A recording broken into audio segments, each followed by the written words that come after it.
आज ओडिया नुआ वर्ष अवसर में आपको हार्दिक हार्दिक अभिनंदन जनाऊँगी मोर प्रत्येक ओडिया भाई भौणी मानू मु हृदय सहकारे चैनल को स्वागत जनाऊँगी तेबे आज चैनल मुझे कहबी जे 2018 मसीह मुख्यतः यही दुई राशि लोक मान पाखे पैसार अभाव तो रहिबो नाही किंतु एमाने जदि पैसा को भाभी चिंती खर्च न करती तेबे आगु जेमिति हेले पैसार अभाव देखा जिवो आ माता लक्ष्मी एमान ऊपर रुष्ट हेबार संभावना मध्य रही तेबे केउं दुई राशि लोक मान ऊपर यार प्रभाव अतिमात्रा पड़ो से भिडियोटी को संपूर्ण रूपे देखंतु आम चैनल को आज ही सब्सक्राइब करनियंतु।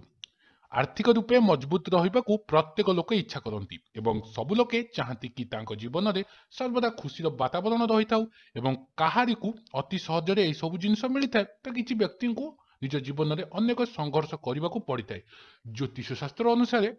2018 वर्ष यही दुई राशि लोक मान आर्थिक संकट लगी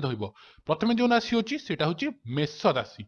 यही राशि जातक व्यक्ति माने जीवन सारा आर्थिक संकट में बुड़ी रही एवं आर्थिक दृष्टिकोण व्यक्ति माने बहुत कमजोर होता यही राशि व्यक्ति पाखे धन और खुशीर अभाव सर्वदा रही है। यही राशि व्यक्ति माने संध्या समय घर मुख्य द्वार तेलर दीप लगे जदि तेबे यही संकट गुड़िक दूर हो। बिछा राशि मेष राशि छड़ा बिछा राशि व्यक्ति पाखे अर्थ संबंधित समस्या देखा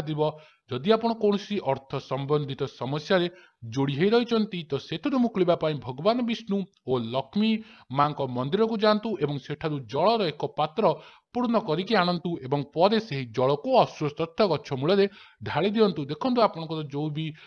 असुविधा थी से गुड़िक दूर हम 2018 मसीह तेणु 2018 मसीह दयाकोरी ये विषय प्रति ध्यान दिंतु। आगु को एमती नुआ नुआ वीडियो आनिबी आ सब चेष्टा करी आपण मानक जमी भल भल वीडियो करने से पर्यंत मु रहिली नमस्कार।